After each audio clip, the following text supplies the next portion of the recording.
శుక్లాంబరధరం విష్ణుం శశివర్ణం చతుర్భుజం ప్రసన్నవదనం ధ్యాయేత్ సర్వవిఘ్నోపశాంతయే. ఓం గం గణపతయే నమః. ఓం నమో వెంకటేశాయ నమః. ఓం శ్రీ మహాసరస్వత్యై నమో నమః.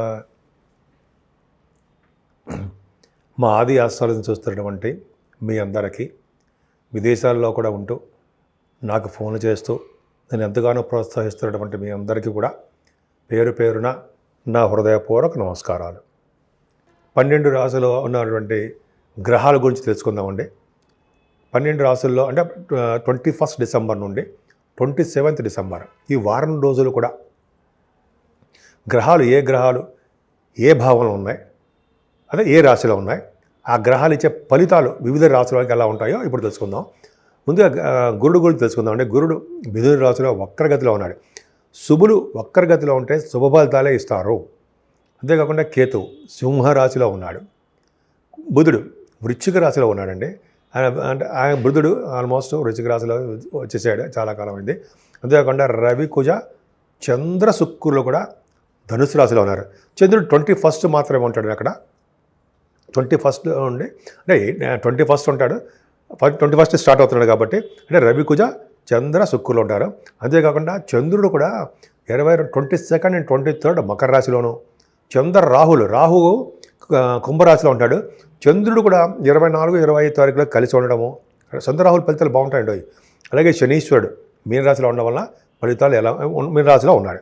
సో ఈ గ్రహాల యొక్క ప్రభావం ఎలా ఉందండి, అన్ని రాశుల వాళ్ళకి ఈ గ్రహాలు ఏ ఫలితాలు ఇస్తారో తెలుసుకుందాం. మిథున రాశి వారికి రాశిలోనే గురుడు ఉండడం వల్ల చక్కటి యోగవంతమైన కాలం అని చెప్తా ఉండి మనం. అంటే విద్యలోనూ బాగా రాణిస్తారు, అనేక రకాలుగా అన్ని రంగాల్లో ముందంజలో ఉంటారు, తెలివితేటలు ఎక్కువగా ఉంటాయి. ముఖ్యంగా సాహిత్య రంగంలో కూడా బాగా సక్సెస్ఫుల్గా ఉంటారు.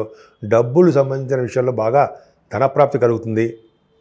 సెకండ్ హౌస్ మీ రాశి సెకండ్ హౌస్ లార్డ్ కూడా మీకు చాలా భాగ్యాల్లో ఉన్నాడు కాబట్టి మంచి డబ్బులు ధన సంపాదన ఎక్కువ ఉండడానికి అవకాశం ఎక్కువ.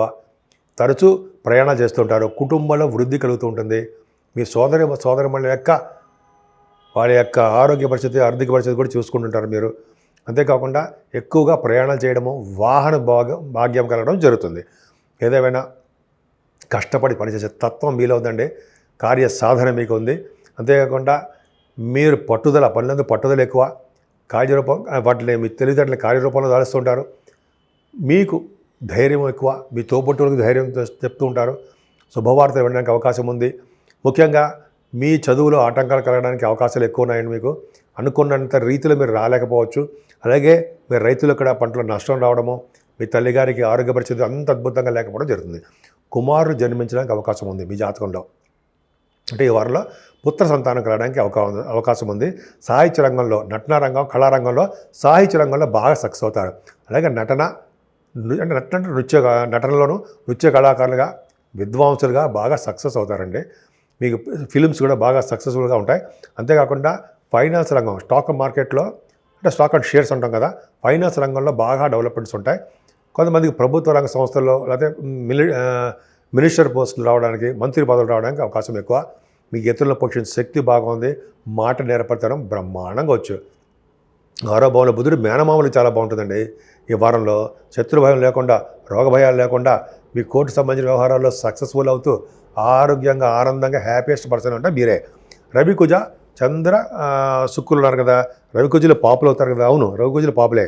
శుక్రుడు మంచివాడే, కానీ మీ చంద్రుడు కూడా ఉన్నాడు. చంద్రమంగళ యోగము. చంద్రుడితో కలిసి శుక్రుడు ఉంటే వ్యాపారాల్లో లాభాలు 21 ఉంటాడు. అలాగే గురుదృష్టి కూడా సప్తమ స్థానం ఉంది కాబట్టి భార్యాభర్తల యొక్క దాంపత్య జీవితం బాగుంటుంది. సప్తమ స్థానం రవి దూర ప్రాంతాల్లో జీవించడానికి అవకాశాలు ఉంటాయి. ఉన్న ఊరిని వదిలి, అంటే జన్మభూమిని పుట్టిన ఊరిని వదిలి వాళ్ళు దూర ప్రాంతాల్లో ఉంటారు. మీరు సప్తమంలో ఉన్న కూడా చూసుకోండి. మీ జాతకంలో కూడా అంతే, విదేశాల్లో ఉంటారు, దూర ప్రాంతాల్లో ఉంటారు. అంతేకాకుండా వివాహ వేడుకలు కుదురుతూ ఉంటాయి. వ్యాపారాభివృద్ధి బ్రహ్మాండంగా ఉంటుంది. కానీ చంద్రుడు 22, 23 తారీఖుల అష్టమంలోకి వెళ్ళిపోయాడు. అంటే కొద్దిగా హెల్త్ ప్రాబ్లమ్స్, ముఖానికి సంబంధించిన బాధలు, సకాలంలో డబ్బులు అందలేకపోవడాలు, డబ్బులు ఖర్చు అయిపోవడాలు జరుగుతూ ఉంటుంది. ఏమైనా చంద్రరాహులు భాగ్యంలో the best. 24th and 25th చంద్రుడు భాగ్యంలో రాహుతో కలిసి ఉన్నాడు. రాహువు మిక్కిలి బలవంతుడైపోతాడు. చంద్రుడితో కలిసిన రాహు కానీ, రవితో కలిసిన రాహు కానీ బలవంతుడై మిక్కిలి శుభ ఫలితాలే ఇస్తాడు. ఇది కరెక్ట్.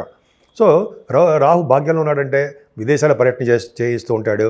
విద్యారీత్యా వ్యాపారాల రీత్యా, మీ సినిమా షూటింగ్ రీత్యా, రాజకీయ నాయకులు పనుల రీత్యా విదేశాలు వెళ్తారు. రాజకీయ రంగం కూడా ఉంది కదండి, భాగ్యస్థానం రాజకీయ రంగం. తీర్థయాత్రలు చేస్తారు, అమ్మవారి దర్శనాలు, ఈశ్వరుడు పరమేశ్వరుడు దర్శనాలు, గంగాస్థానాలు, కాశీ వంటి క్షేత్ర దర్శనాలు, ఇంకా చాలా ఉన్నాయి. అన్నీ మీకు అవకాశాలు ఉన్నాయండి. ముఖ్యంగా విద్య బాగుంటుంది. రాహు సంబంధించినటువంటి ప్రొఫెసర్స్ ఉంటారు కదా, ప్రొఫెసర్స్, అలాగే కొంతమంది బాగా పాటలు పాడేవాళ్ళు, బాగా గాయకులు, వీళ్ళందరూ కూడా బాగుంటారు. ముఖ్యంగా రాహు సంబంధించినటువంటి దేంట్లో చూసుకుంటారంటే, భాగ్యస్థానం చూసుకుంటే వ్యాపార అభివృద్ధి జరుగుతూ ఉంటుంది.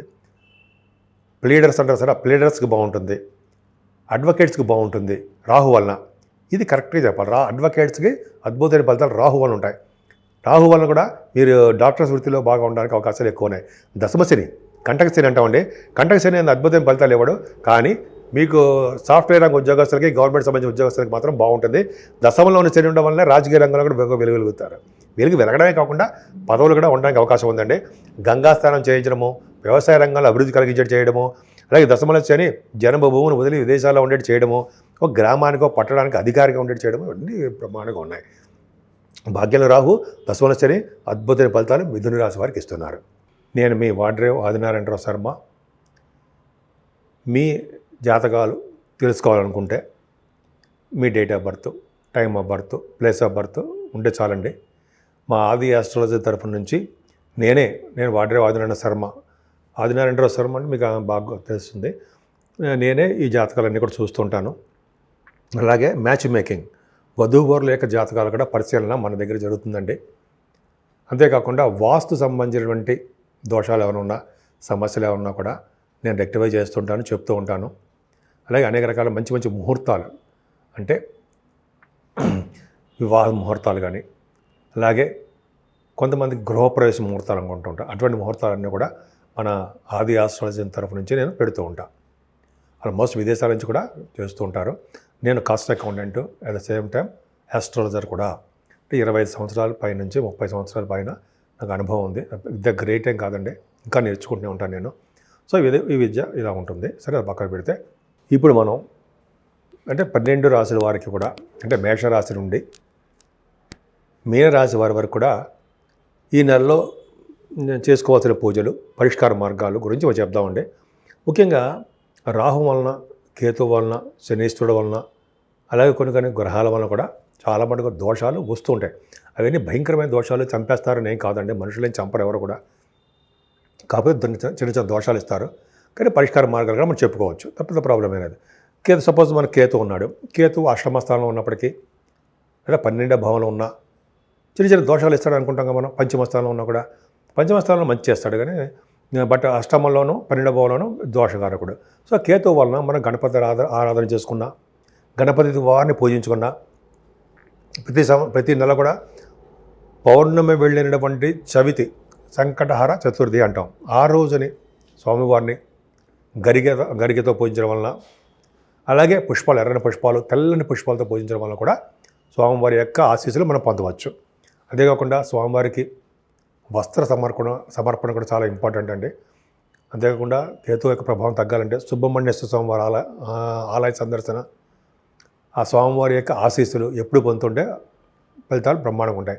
ఈ రాహు వలన కూడా మనం చాలామంది అనుకుంటూ ఉంటాం, ఈ రాహు వలన కూడా కొన్ని దోషాలు మనకు వస్తూ ఉంటాయి. అమ్మవారిని, కనకదుర్గ అమ్మవారిని పూజించడం వలన, అలాగే కనకదుర్గ అమ్మవారికి చండీ హోమాలు కానీ, కుంకుమతోటి పూజలు కానీ చేసుకోవడం వల్ల కూడా మనకి చాలా మటుకు రాహు వల్ల దోషాలు తగ్గుతాయి. లేదా కాళహస్తిలో కూడా మనం స్వామివారి రాహు కేతువులు పూజ చేసుకోవడం వల్ల కూడా చాలా మటుకు పరిష్కారం అవ్వగలం. అంతేగాని అవ్వవు అనుకోవడం మాత్రం దండగా అవుతాయి. నమ్మకంతో మనం చేసుకోవాలి. కామాఖ్య అమ్మవారి దగ్గరికి అక్కడ పూజలు చేసుకోవడం వల్ల కూడా రాహుకేతుల వలన, 12 గ్రహాల వలన దోషాలు పరిహారం అనేవి కాకుండా మన జాతకాల ప్రకారము అవి ఇమ్మీడియట్గా అంటే మనం ఇమ్మీడియట్గా ఫలితాలు రావడం కూడా అవకాశాలు కామాఖ్య టెంపుల్లో, అస్సాం గౌహటి అక్కడ ఉండడానికి అవకాశం ఉందండి. నేను మధ్య వెళ్ళొచ్చాను, అప్పటి నుంచి కొద్దిగా బాగుంది నాకు.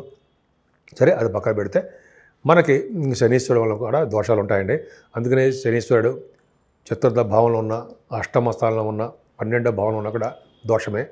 సో కాబట్టి మనం అంటే ఎవరైతే వాళ్ళకి అందరికీ కూడా 7 శనివారాలు స్వామివారిని తైలాభిషేకాలు చేయించుకోవడం వలన, పూజ చేయడం వలన అంతేకాకుండా స్వామివారి దగ్గర దీపారాధన చేయడం వల్ల, సోమవారం అంటే శనీశ్వరుడు చేయడం వలన, 11 ప్రదక్షిణాలు ఆంజనేయ స్వామివారి చుట్టూ తిరగడం వలన, స్వామివారికి వడమాల సమర్పించడం వలన, అంతేకాకుండా విష్ణువుని ఆరాధించడం వలన, వెంకటేశ్వర స్వామి దగ్గర దీపారాధన చేయడం వలన, ముఖ్యంగా శివాభిషేకాలు చేసుకోవడం వలన కూడా శనీశ్వరుడు వచ్చే దోషాలు పోతాయండి. ముఖ్యంగా పార్వతీ అమ్మవారిని పూజించడం విశేషమైన శుభఫలితాలు ఇచ్చి తీరుతారు. ఎందుకంటే అమ్మవారికి ఆధీనంలోనే 9 గ్రహాలు ఉంటాయి కాబట్టి ఖచ్చితంగా మంచి యోగాలే ఇస్తాయి.